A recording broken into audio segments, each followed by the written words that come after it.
अंधकार की छाया।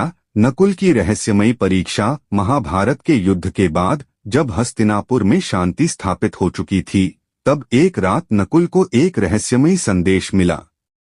यह संदेश एक अज्ञात व्यक्ति द्वारा भेजा गया था, जिसमें लिखा था, यदि तुम अपने कुल की रक्षा करना चाहते हो तो अर्धरात्रि में हस्तिनापुर के उत्तर दिशा में स्थित शिव मंदिर के पास आओ। अकेले आना। नकुल ने संदेश पढ़ते ही मन में शंका की परछाई महसूस की, परंतु अपने परिवार की सुरक्षा के प्रति चिंतित होकर उन्होंने इस रहस्य से पर्दा उठाने का निर्णय लिया। बिना किसी को बताए वे घोड़े पर सवार होकर निर्दिष्ट स्थान पर पहुंचे। जब वे वहां पहुंचे तो चारों ओर घना अंधकार था। शिव मंदिर के पास खड़े होकर वे सतर्कता से इधर-उधर देखने लगे। तभी अचानक एक काले वस्त्रों में लिपटा व्यक्ति उनके सामने प्रकट हुआ। उसकी आंखों में एक विचित्र चमक थी। कौन हो तुम? और मुझे यहाँ क्यों बुलाया? नकुल ने तलवार संभालते हुए पूछा। अजनबी हंसा और धीरे धीरे आगे बढ़ा। मैं तुम्हारे कुल का हितैषी हूँ नकुल।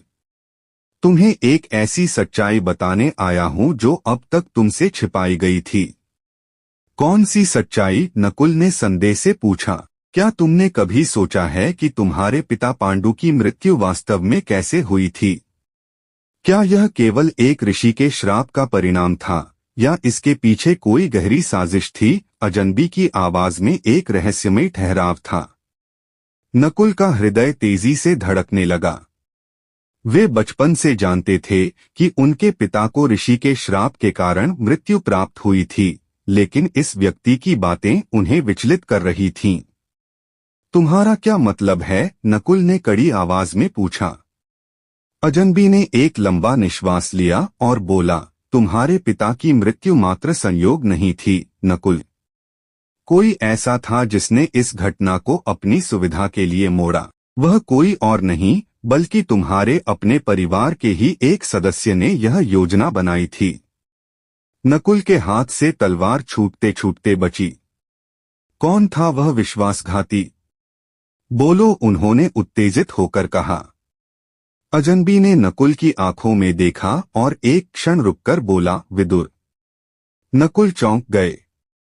विदुर, जो सदैव धर्म का पालन करने वाले माने जाते थे, कैसे इस साजिश में शामिल हो सकते थे? यह असंभव है। विदुर पितामह ने सदैव न्याय का पक्ष लिया है, नकुल ने विश्वास न करते हुए कहा। अजनबी मुस्कराया। और यही सबसे बड़ा छल था नकुल। उन्होंने पांडु को उस स्थान पर जाने के लिए प्रेरित किया जहां वे ऋषि के श्राप का शिकार हुए। वे जानते थे कि पांडु के जीवित रहते हुए धृतराष्ट्र कभी राजा नहीं बन पाएंगे।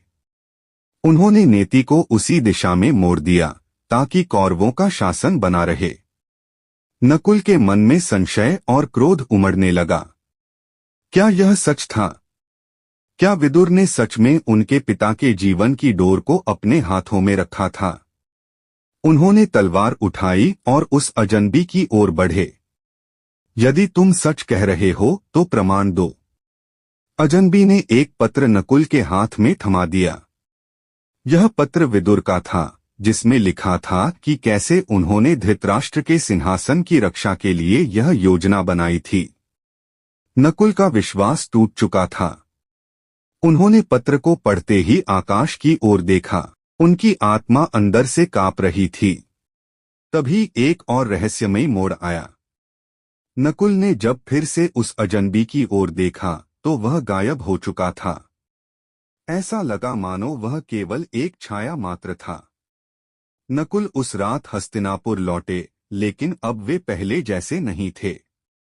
उनके मन में एक गहरा प्रश्न था, क्या सचमुच हर धर्मात्मा व्यक्ति अंदर से निष्कलंक होता है, या फिर हर प्रकाश के पीछे एक छाया होती है?